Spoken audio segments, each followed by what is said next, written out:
Hey, what's up, guys? Today I've got a little story from a summer camp I went to. Before we get into it, let me explain what a limit game is. Basically, it's a challenge that pushes you to your physical and mental limits. It's usually done in the last scouting section. I really don't know what the name of this is in English. So if you know, please let me know in the comments. Sometimes, if you are in the Explorer unit, you might do it too, but way more chill, you know? It can literally be anything as long as it's super hard. When I was like 13 or 14, we were on a hiking route during summer camp and we ran into these two guys from another scouting group in some random village in the middle of nowhere. They were doing a limit game and their scouters had literally dropped them off from a van and told them, get to this village in 3 days. You'll figure out what to eat and where to sleep. And I was like, no way, that's so sick. I want to do that too.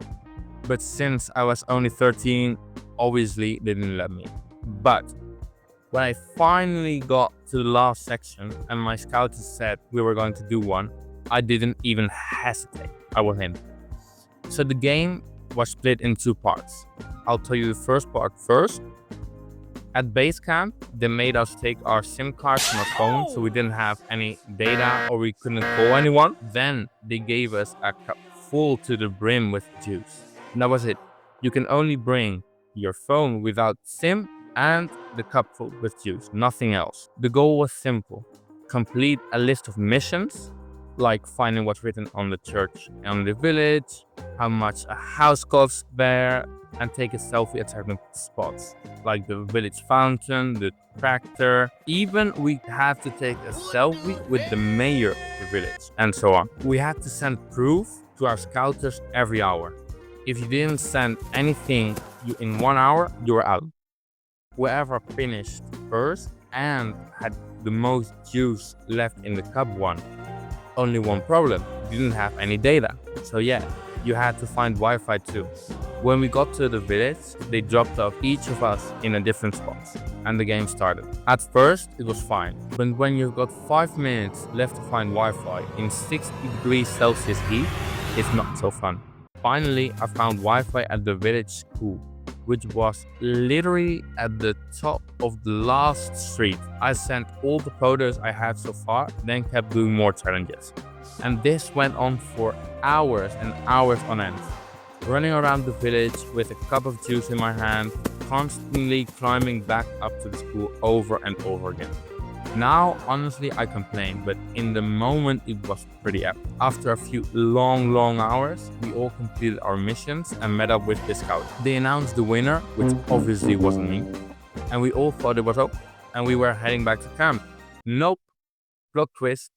One of the scouters pulls a bunch of zip ties out of his pocket, all smug, and goes, alright, line up, we're tying your hands together. And we were like, yo, what's this guy saying? But yeah, we lined up and they tied us together, like my right hand to the left hand of the person standing next to me, and so on. Once we were all tied, they said, get to the next village. You'll figure out what to eat and to drink and how to get there, but you have to be there by 7. Bro, if you had seen our faces. It's August, 36 degrees Celsius, 2 p.m, no food, no water. It was at least 2 hours of hiking under the burning sun through tough terrain, and you're literally tied up to 4 other people. When the scouters left with the van, we regrouped and we were like, alright, we're still in a village. Maybe someone has a van or something, or a tractor, or anything that can drive us to the next village. So we went to the village square to ask random people if they could drive 5 tied-up teens who kinda looked like they've just escaped from prison to the next town. Then we walked past a Coca-Cola delivery truck, and the guy in front of our group overheard the driver asking someone for direction to Alfanatejo, which was exactly where we needed to go. Without missing a beat, he asked, hey, are you going to Alfanatejo? The driver said yeah. And then we were like, oh, could you please take it with you? And somehow the dude actually said yes. He jumped out of the truck, opened the side panel and moved some boxes around and told us to get in. We hopped in, sat down, and he closed the flap. Let me describe this truck to you guys, so you understand how crazy it actually was. It was super old, with cloth side panels. The floor was just wooden pallets, and everything was shaky as hell. When the guy started driving, it was complete chaos. I was sitting on top of some boxes that weren't fully on the pallet. When we hit a curb, I tilted to the side. I tried to brace myself on the wall, but the wall was just loose fabric. I kept falling and legit almost fell out of the truck mid-drive. Let me tell you, it was crazy. When we finally got to Alfornatejo, we got out, we thanked the driver, he went on his way.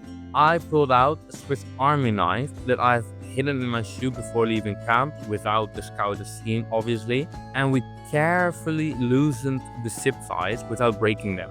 So we finally weren't tied up anymore, and we had the zip ties ready to put back on before 7 p.m. But it was still pretty early, and we were starving and dying of thirst. So we started going around the village looking for fountains and literally knocking on random people's doors, asking if they had something we could eat or drink. Honestly, people were super amazed, but they were also super generous. One lady gave us a couple of sandwiches, another gave us some fruit, another gave us some sweets. We were in heaven for real. We ate, we drank, we rested, and chilled all afternoon in the shade. Then right before 7 p.m, we put the zip ties back on like nothing happened. When we got to our scouters, they expected us to be pissed and exhausted, but we were just vibing, you know, totally fresh. They were so confused, man. And the prize for finishing the limit game was going to a pizzeria in the village for dinner. But since we had already stuffed our faces all afternoon, we weren't even hungry. But hey, pizza and something cold to drink always hit. And that was the end of the game. We ate, we told them the whole story about the truck and the knife and everything, and they couldn't stop laughing. And that's it for this video. I hope you guys enjoyed it, and if you have never done it and you are in the last scouting section, which by the way, please tell me what's it called in English in the comments down below. Tell your scouters to do one with you guys. Catch you next time. Hope you have a great day.